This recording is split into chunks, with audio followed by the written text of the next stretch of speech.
and sinusoidal endothelial cells from mouse liver perfusion. Alors, là, bon, on va essayer de comprendre le titre d'abord. Il y a le terme purification. Choufou, purification et isolement, c'est pas la même chose. D'accord?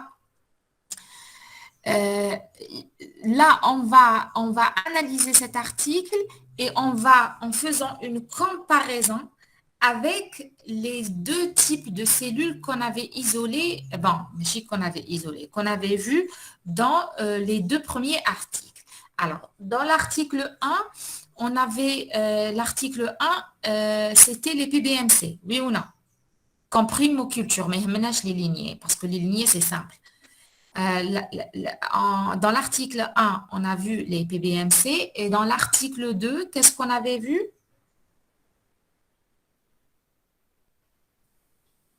Coucou, l'article 2. D'abord, est-ce qu'on avait finalisé la série 2?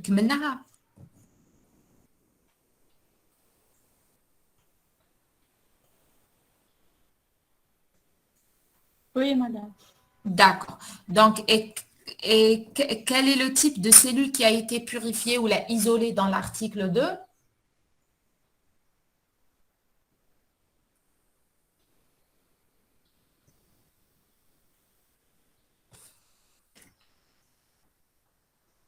Ok, Shimlal, puisque vous êtes là, pouvez-vous me rappeler quel est le type de cellules qui ont été isolées dans l'article 2? C'est important.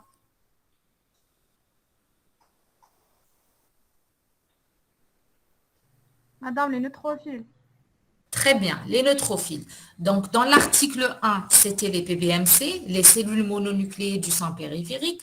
Dans l'article 2, c'était les polynucléaires neutrophiles toujours isolés à partir du sang périphérique.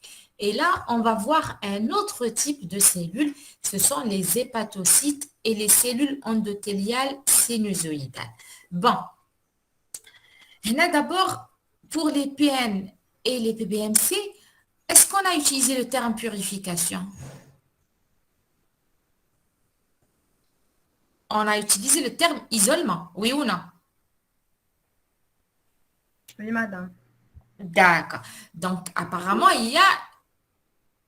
Voilà, isolement, isolé, très bien. Donc, apparemment, il y a une différence entre isolement et purification. Alors, quand on parle d'isolement, là, on est bien sûr dans le cas d'une primoculture parce que, par définition, j'essaie de vous positionner. Par définition, primoculture, ce sont des cellules mises en culture qui proviennent, qui sont fraîchement isolées à partir de leur tissu d'origine. D'accord? Donc, le sang ou un autre tissu.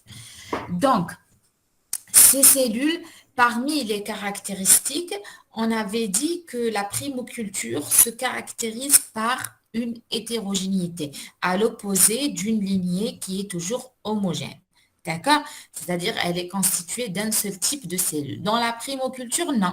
Et on avait très bien vu l'exemple des PBMC, et on avait dit que les PBMC, c'est les cellules mononucléées du sang périphérique, c'est-à-dire on trouve les monocytes, on trouve les lymphocytes, on trouve les cellules dendritiques, et dans les lymphocytes, c'est les LT, les LB, les NK, d'accord? Donc, c'est hétérogène. Donc, si on a isolement, ça veut dire on sépare cette population des autres constituants du tissu. D'accord?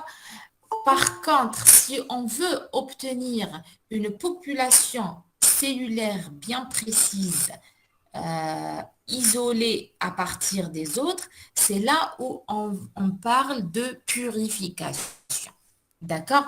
Donc, purification, c'est isoler les cellules et plus précisément un type de cellule de manière à les isoler ou à les obtenir purs, c'est-à-dire وحدهم, d'accord, c'est bon, le terme, il explique, le terme, ah oui, يشرح روحه, mais je voulais juste insister sur ça.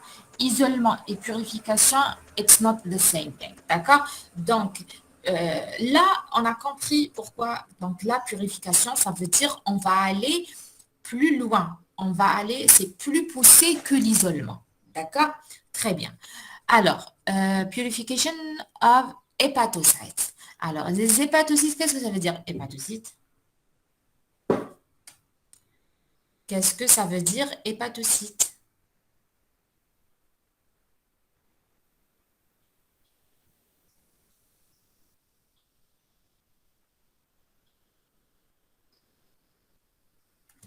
Hépatocyte, cellule du foie. Très bien, parce que hépato, c'est le foie, cyte, c'est cellules. Donc, les hépatocytes, ce sont les cellules du foie. Très bien.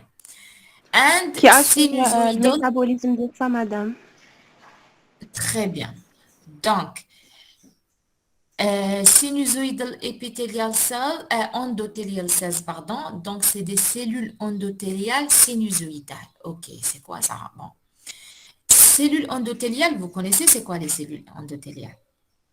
D'accord? Donc, c'est les cellules qui forment l'endothélium, donc les vaisseaux. D'accord? Sinusoïdal heavy, après, on va voir ce que c'est. Donc, c'est un type de cellule endothéliale.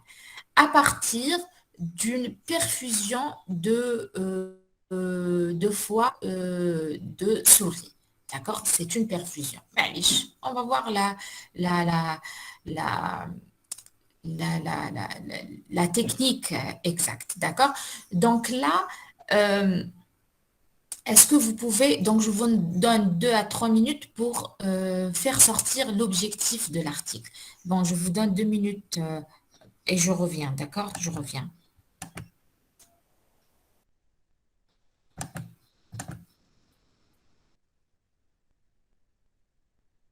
En fait, le principe, pardon, l'objectif, il figure dans le titre, hein, vous n'êtes pas obligé d'aller plus loin dans l'abstract, c'est-à-dire vous pouvez le faire tirer juste à partir du titre.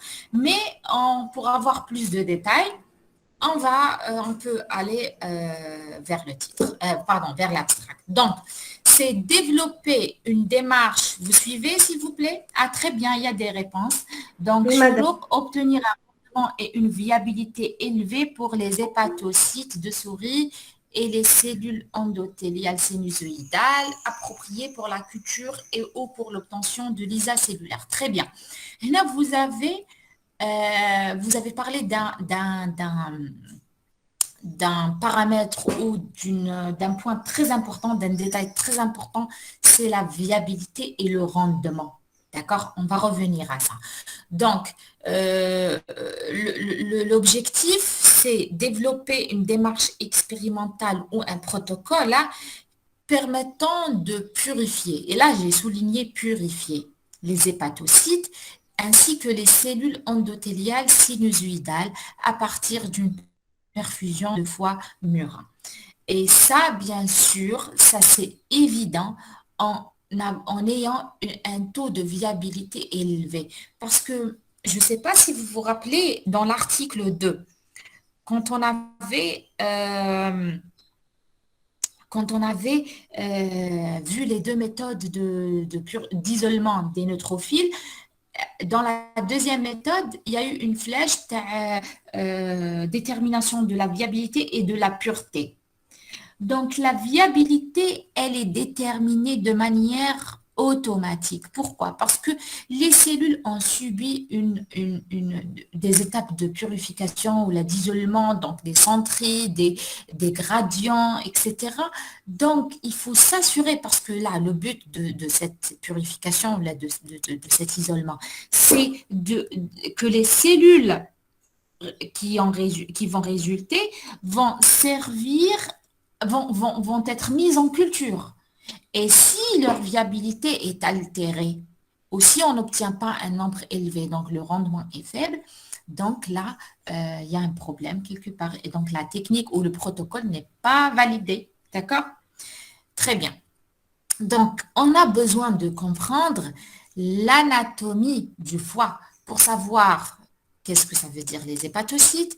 Bon, les hépatocytes, عرفتهم. Mais qu'est-ce que ça veut dire les cellules endothéliales sinusoïdales? Alors, regardez au niveau de la diapo 3. Pardon.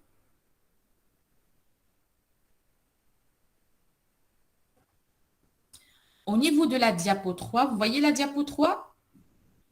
Oui, madame. D'accord. Je passe en mode diaporama. Pardon. Alors, la figure 3. Alors, à gauche, en haut, vous avez le foie. C'est un organe. D'accord? Vous voyez? Alors, le foie, à l'échelle microscopique, il est formé par des unités. D'accord? Vous voyez ces unités-là? Ces unités sont appelées les lobes. D'accord? Un lobe, c'est des lobes. D'accord? Je reviens. C'est des lobes.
Alors, donc, je disais que vous êtes là, pardon, je m'excuse. Hein. Alors, donc le foie, c'est bon, c'est l'organe que vous connaissez, le foie, d'accord? Il est formé par des unités, d'accord? ces unités, vous voyez, هادوما. Chaque unité est appelée lobe. D'accord? Bon, les lobes, alors, chaque lobe est constitué par un agencement. Vous voyez là, ce qui est coloré, l'espace coloré en jaune. Il est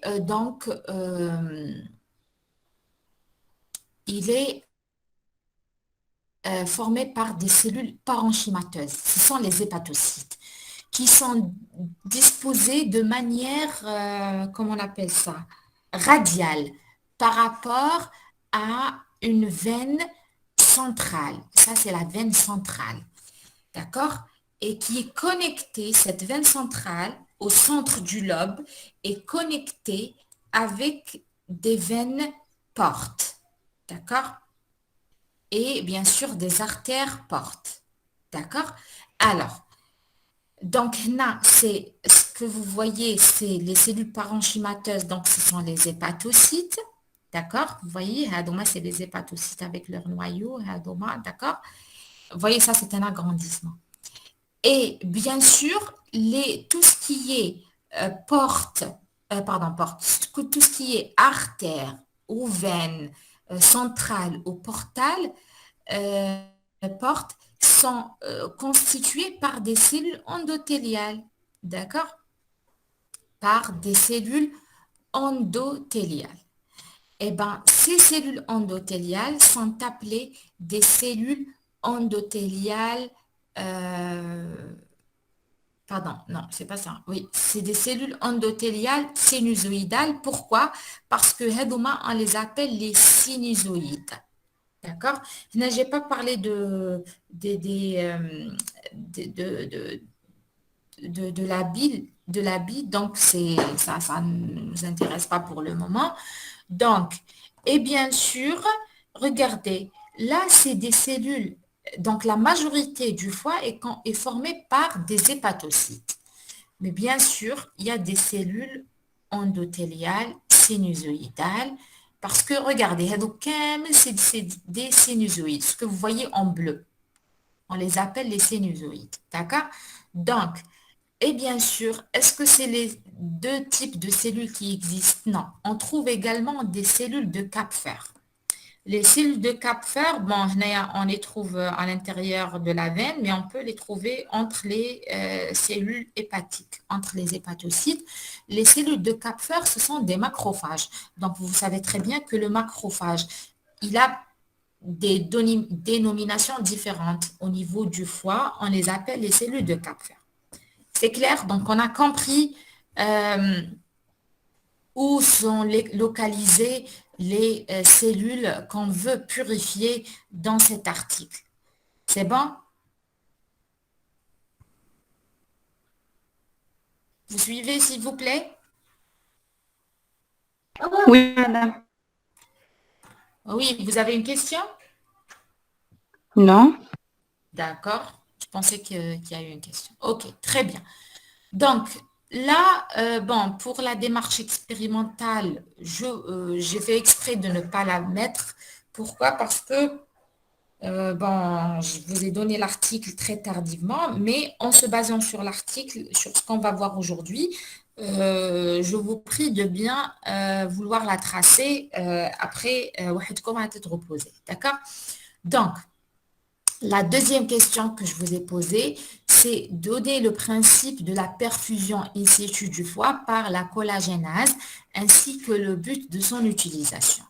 Alors, là, si on revient au titre, alors, eyes purification, etc., from mouse level perfusion. Donc, c'est une perfusion de foie. Qu'est-ce que ça veut dire perfusion? Maintenant, ça veut dire injecter une solution dans des vaisseaux. Là, c'est ça, perfusion. D'accord? Alors, donc là, j'ai pris, mais j'ai oublié de mettre la référence. J'ai pris cette définition à partir d'un livre, il me semble. D'accord? Donc, ça s'appelle The Two-Step Collagenase Perfusion Technique. Donc, two-step, c'est-à-dire 2 étapes, d'accord? Perfusion technique. c'est la méthode de choix pour l'isolement d'un grand nombre de cellules vivantes, d'un grand nombre d'hépatocytes vivants. D'accord?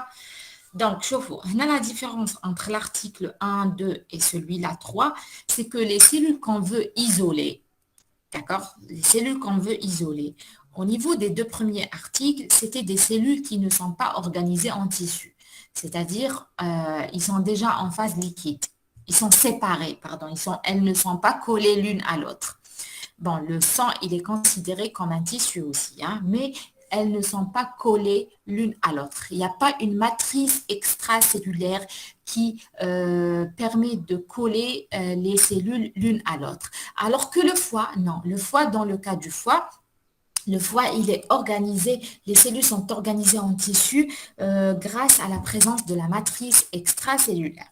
Et donc, pour arriver à les disperser, c'est pour pouvoir disperser ces cellules, si on revient à la figure, t'as le foie, vous voyez que les hépatocytes sont l'une à côté de l'autre et entre ces cellules, bien sûr, il y a les constituants de la matrice extracellulaire. D'accord?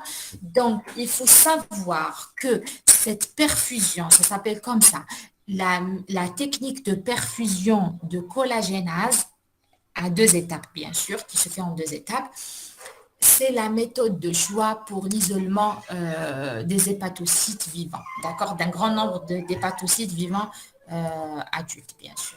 Alors, dans la première étape, on vient de dire qu'il y a 2 steps, d'accord? Dans la première étape, pardon. Alors, il y a un milieu sans calcium, d'accord? Un milieu sans calcium, contenant un chélateur de calcium. Un chélateur de calcium comme le DTA, par exemple, d'accord? Et perfusé à travers le foie, d'accord? Alors, le but de cette étape, c'est quoi? C'est d'éliminer tous les ions de calcium grâce à la présence du chélateur de calcium, EDTA, EGTA au citrate, à partir des cellules épithéliales, ce qui va permettre d'avoir une destruction rapide des jonctions intercellulaires avec donc, et par conséquent, donc la perte du contact cellule-cellule. D'accord? Donc, il y a des retardataires, oui. D'accord, on a compris. Donc, la première étape consiste à perfuser. Quand on dit perfuser, c'est-à-dire injecter cette solution dans le foie. Mais si injecter ou khalas, non, on choisit la veine adéquate, etc. C'est au niveau des vaisseaux. D'accord? Et la deuxième étape, c'est là où on va perfuser avec l'enzyme, avec la collagénase. Déjà, donc la première étape, c'est pour préparer, on a préparé le foie à l'action de l'enzyme. D'accord? Comment? En éliminant les ions Ca2+. Bien sûr, pas que les ions Ca2+, même le sang, il est éliminé. D'accord? Donc, la deuxième étape, c'est l'introduction de l'enzyme collagénase dans les lobes du foie, donc ce qui va causer donc une destruction de la matrice extracellulaire. Alors, cette technique est réalisée in situ. Je m'entends in situ. Ça veut dire le foie, il est dans sa place. On ne va pas prélever le foie et le perfuser. Non, in situ, c'est-à-dire dans son emplacement naturel. C'est-à-dire, on va disséquer l'animal et garder le foie tel qu'il est, d'accord?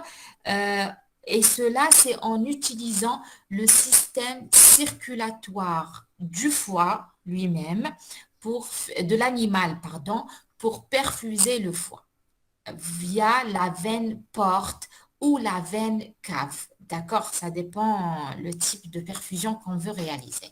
Donc, le rôle de la collagénase, c'est une enzyme collagénase. Et vous savez très bien que le constituant majoritaire de la matrice extracellulaire, c'est le collagène.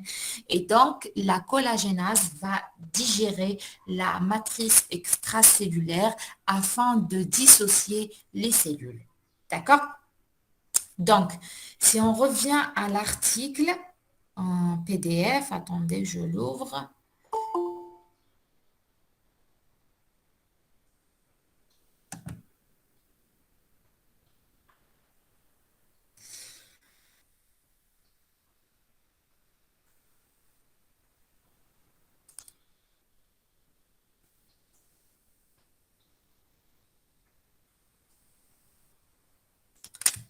Alors, il y a une figure, un schéma, même une photo, hein, d'accord?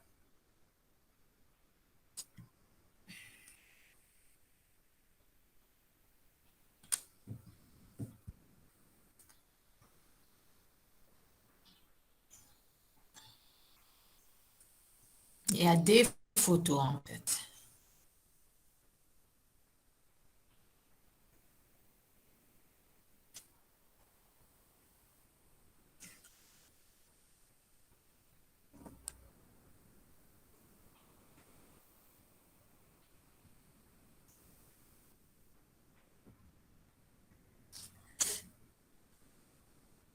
Alors, vous voyez le PDF? Maintenant, oui, madame. D'accord. Donc, regardez, Naya. Le schéma en haut, c'est le système de perfusion, d'accord? Vous avez la solution, la solution de collagénase. Et ça, c'est du PBS. Donc, c'est là où on va perfuser donc avec une solution free of calcium, d'accord? Donc, la collagénase. Et là, bien sûr, c'est à l'aide d'une pompe et bien sûr, ces canalisations sont liées à la souris. D'accord? Où exactement? C'est, voilà, regardez, c'est au niveau du foie. Ça, c'est ce qu'on appelle in situ. Bien sûr, vous remarquez que les solutions sont mises dans un bain-marie parce que les enzymes, euh, pour avoir une activité adéquate de l'enzyme, il faut maintenir un certain degré de température. D'accord? Alors, regardez, là, ils expliquent. Ça, c'est le foie. Donc, là, pour réaliser cela, il faut vraiment avoir une bonne connaissance de l'anatomie du foie. Donc voilà, ça c'est le foie, d'accord? Ça c'est le foie. L, c'est liver, le foie. Euh, Ça c'est le rein, d'accord? The kidney, il est juste en bas. Ça c'est l'autre kidney, d'accord? L'autre rein. Là, bien sûr, je ne sais pas s'ils ont éliminé l'appareil digestif. Bon, on de côté parce que voilà, il est là l'intestin grêle. Donc, ils les ont mis de côté. D'accord? Ça, c'est l'intestin grêle. Alors, regardez, ça, c'est le foie, on avait dit. D'accord? Là, ça, c'est la porte-veine. Pardon, la porte-veine. La veine porte. Pardon, la veine porte. Et ça, c'est la veine cave inférieure, d'accord? Ça, c'est la veine porte, d'accord? C'est la même, hein? Là, c'est branching of the stomach. Ah oui, bon, là, donc c'est là où ils vont faire la perfusion, d'accord? Donc, vous imaginez le foie, le foie, il est lié par une veine ou un aorte, l'essentiel, mais cette veine après, elle est dispersée dans tout le foie. Donc, si on injecte, on perfuse à l'intérieur de cette veine, on va avoir tout le foie perfusé. D'accord? Alors, regardez là en bas. Voilà, c'est des photos réelles, hein. Donc, la veine porte, bien sûr, il y a la perfusion à l'aide d'une aiguille, d'accord, à l'aide d'une seringue, pardon. Vous voyez? Donc, c'est très délicat. Il faut avoir un certain savoir-faire pour la réaliser. Vous voyez? Naya, attendez, non, on ne voit pas bien. Hmm. proper liver perfusion. Donc, après le placement du cathéter, là, c'était le placement du cathéter. Il est placé, vous voyez, il est scotché. Donc, is connecting, OK. Après, la pompe, after cutting one, non. Donc, ça, c'est un détail technique. Mais l'essentiel, vous avez compris le principe, d'accord? Alors, je vous conseille vivement d'aller voir la vidéo pour avoir plus de précision, parce que là, vous êtes en train d'imaginer, d'accord? Voilà. Donc, on a compris qu'est-ce que ça veut dire la perfusion. Parce que quand il s'agit de cellules qui sont organisées en tissu, pour réussir à les séparer l'une de l'autre, on a deux types d'actions. On peut faire ça par des techniques mécaniques ou enzymatiques. Mais généralement, on fait les deux.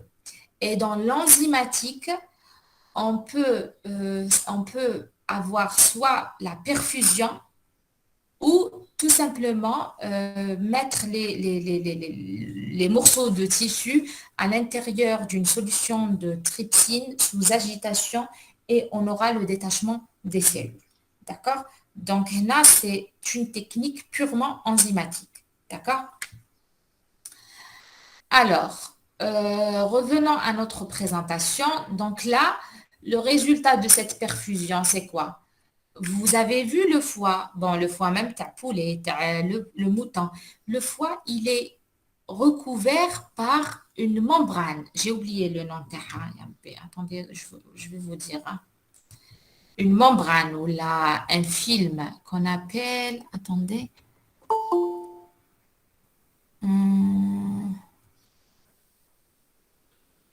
Pourquoi on n'utilise pas les techniques manuelles, mécaniques? Parce que les cellules du foie sont très sensibles à cette action.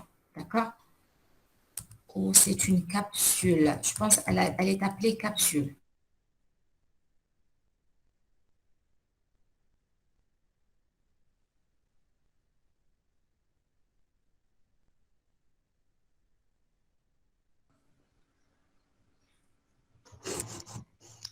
Pardon, j'ai perdu la connexion. Donc, j'ai dit que les cellules, une fois perfusées, les cellules séparées vont se retrouver emprisonnées dans la capsule de glycane. D'accord? Et donc, il suffit de libérer ces cellules dans un milieu de culture, bien sûr, stérile et frais. Et voilà, on a les cellules du foie. Mais là, après cette perfusion, ce qu'on va obtenir, ce n'est pas des cellules purifiées, mais on va obtenir toutes les cellules du foie. D'accord? Et c'est à partir de là qu'on va commencer la purification. C'est-à-dire ce qu'on a fait par la perfusion, c'était une étape d'isolement. Vous êtes d'accord avec moi?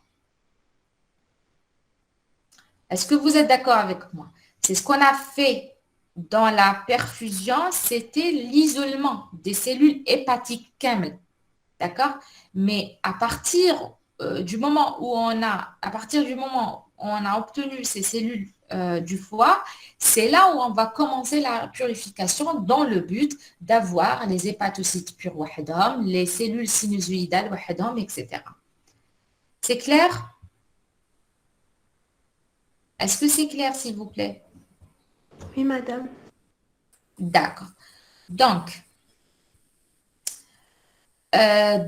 pour la purification, ils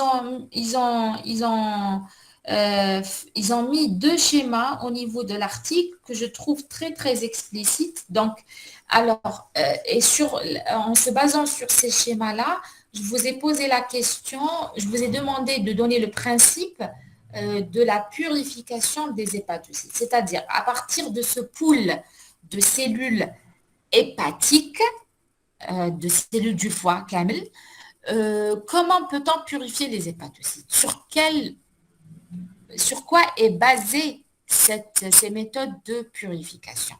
Alors, il faut savoir que le principe est basé sur la différence de densité. C'est-à-dire que les hépatocytes, qui sont des cellules parenchymateuses, d'accord, sont séparés sont purifier des cellules non parenchymateuses par différence de densité. D'accord? Par différence de densité.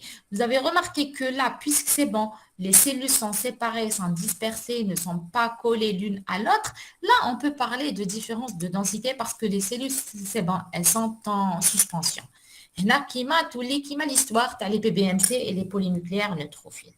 D'accord? Pourquoi? Parce que les cellules, c'est bon, elles sont en suspension. Je ne sais pas, je pensais qu'il y a eu quelqu'un qui a demandé l'accès. Non, il n'y a pas. D'accord? Donc, alors, le principe, voilà, il est basé sur la différence de densité. Ce qu'il faut savoir, c'est que les hépatocytes vivantes, non,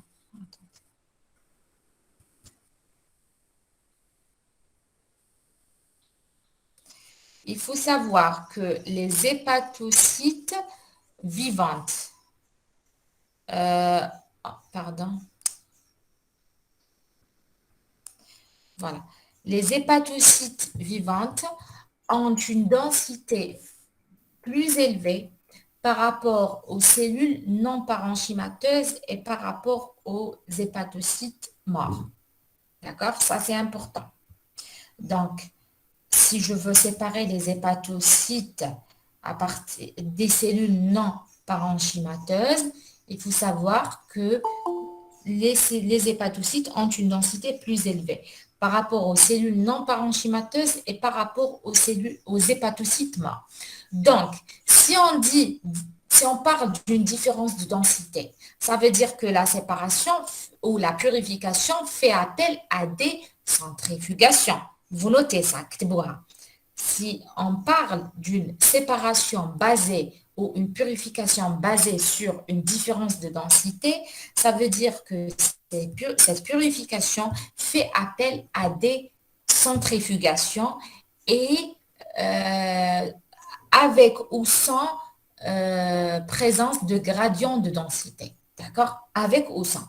Donc, mais il faut savoir que là, la vitesse de la centrifugation et la durée de la centrifugation sont des paramètres très, très importants. D'accord? Vous suivez? Vous suivez, s'il vous plaît? Est-ce que vous suivez?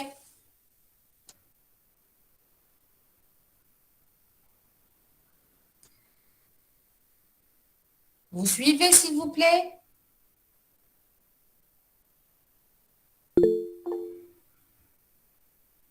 Vous avez noté ce que je viens de dire? Non, je répète. J'ai dit que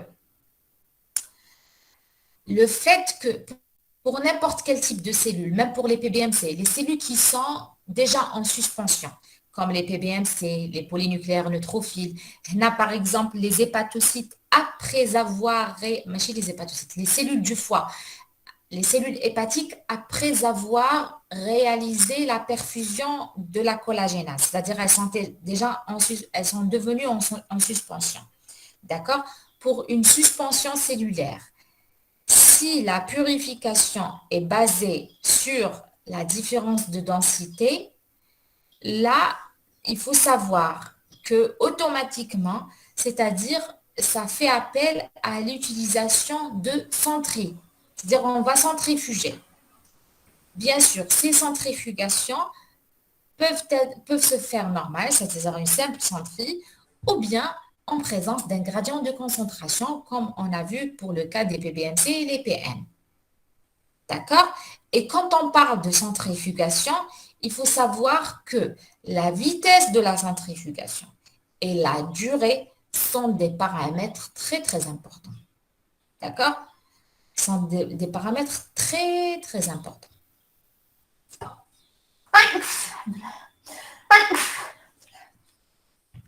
C'est clair? Donc, voilà. Donc, là, puisqu'on a parlé de la différence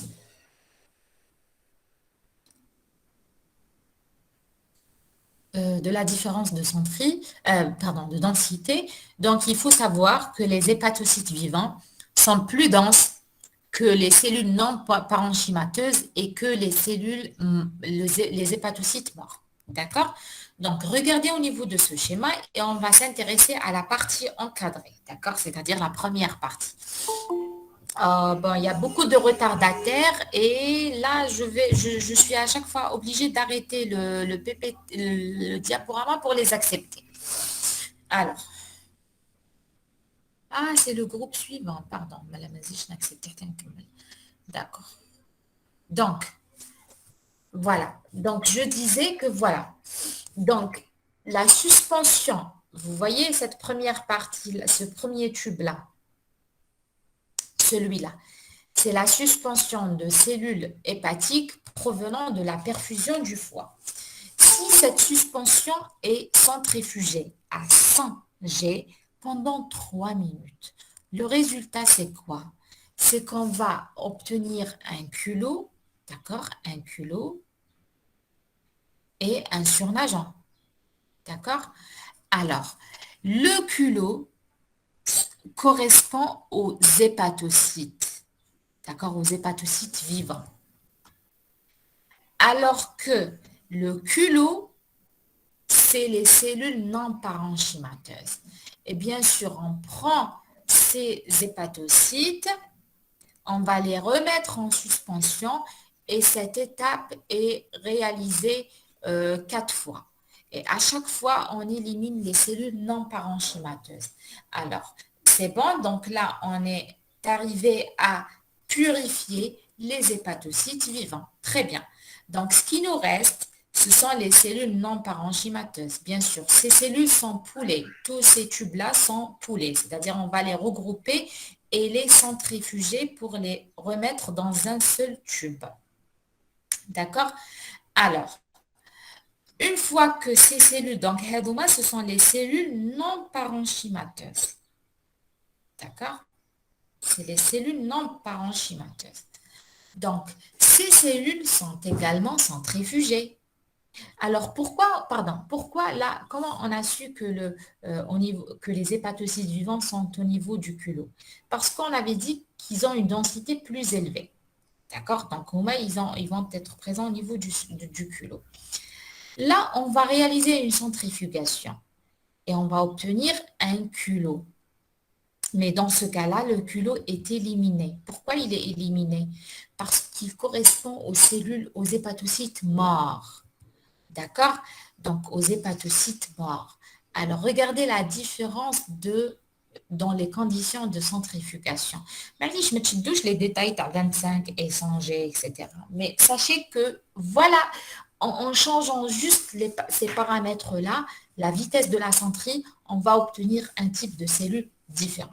D'accord? On a 100 G, on a 25 G. Donc, c'est une très, très faible vitesse. D'accord? Donc, le culot obtenu correspond aux hépatocytes morts. Pourquoi? Parce que les cellules non parenchymateuses, au niveau du surnageant, ce sont les cellules non parenchymateuses avec les hépatocytes morts. D'accord? Donc, en réalisant cette étape de centrifugation, on va éliminer les cellules mortes, les hépatocytes morts qui se trouvent au niveau du culot. Donc, le surnageant, il est récupéré et il correspond aux cellules non parenchymateuses. Quand on dit les cellules parenchymateuses, non parenchymateuses, c'est-à-dire tout type de cellules au niveau du foie à part les hépatocytes. D'accord? Les cellules de Kapfer, les cellules sinusoïdales, etc. D'accord? Donc, d'ailleurs là, il précise que c'est une mixture. C'est bon? Donc là, ce sont